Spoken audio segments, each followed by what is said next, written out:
Hi there. We're going to talk about how to deregister a Hong Kong company, which a number of people are doing at the moment, whether this is because that company has served its time or they're starting up somewhere else. So first of all, what is deregistration and how does it compare to other routes? Well, the first bullet we have here is more typically called liquidation. This is a more formal arrangement. It doesn't necessarily require consent of all the members. It can be done by the liquidators, the directors, or the members, and it almost always will involve an external party. This can be quite costly and can also take some time. The very last bullet point we have on this slide is a striking off. Now, the striking off is something that only the company's registry can do themselves. And generally, they do this when they think the company's not being used, fees haven't been paid, etc.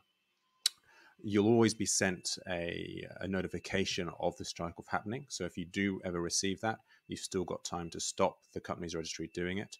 You can go in, talk to them, repay your fees, etc. Now, the middle point here is what we're doing today, which is the defunct solvent company. So it's vital that the company has to be solvent.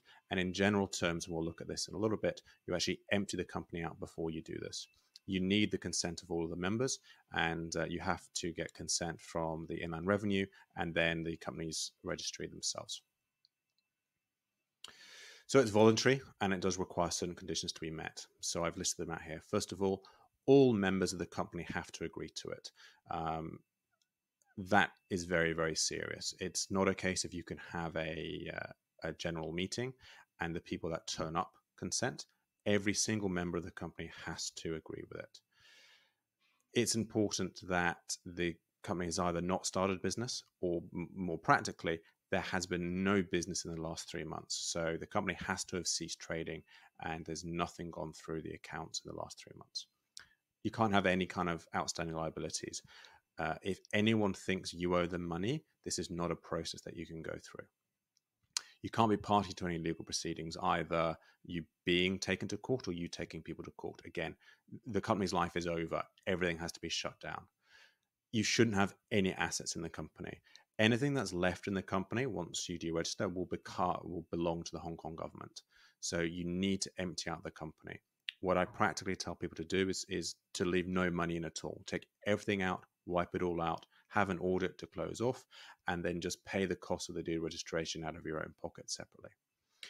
If the company is a holding company, so it has subsidiaries, again, get rid of those subsidiaries, move them to another company, because once you deregister, those subsidiaries will then belong to the Hong Kong government. So the really key activities are you need to have ceased business for 3 months, and you need to make sure all property is removed and ensure that all the conditions are met. The process is form filling. It's relatively straightforward, but it does take time. The first step after you've met all the conditions is you apply for a notice of no objection from the IRD. You need to pay for that, and you need to ensure that you have authority to do it. The IRD won't require authority from members or directors, or technically from a company secretary, but it is good to support your application maybe with a copy of, say, the members' resolution where it appoints you to do this. The IRD may come back and may ask you questions. They may ask for any tax returns to be closed off, fees paid, etc., etc. You have to do that before they'll grant you the notice of no objection. At the moment, this process is actually taking a couple of months, so don't expect this to happen too quickly. Once you have that notice of no objection, you can fill in the company registry form, NDR1, attach that to the original notice of no objection, the original, not a copy, include a check for the fee, and you need to supply that to the company's registry within 3 months of getting the notice of no objection. And note that 3 months is the date of the notice of no objection, not the date that you receive it.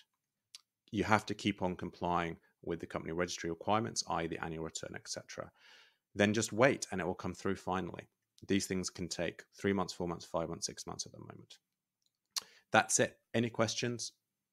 Please get in touch and ask. Thank you.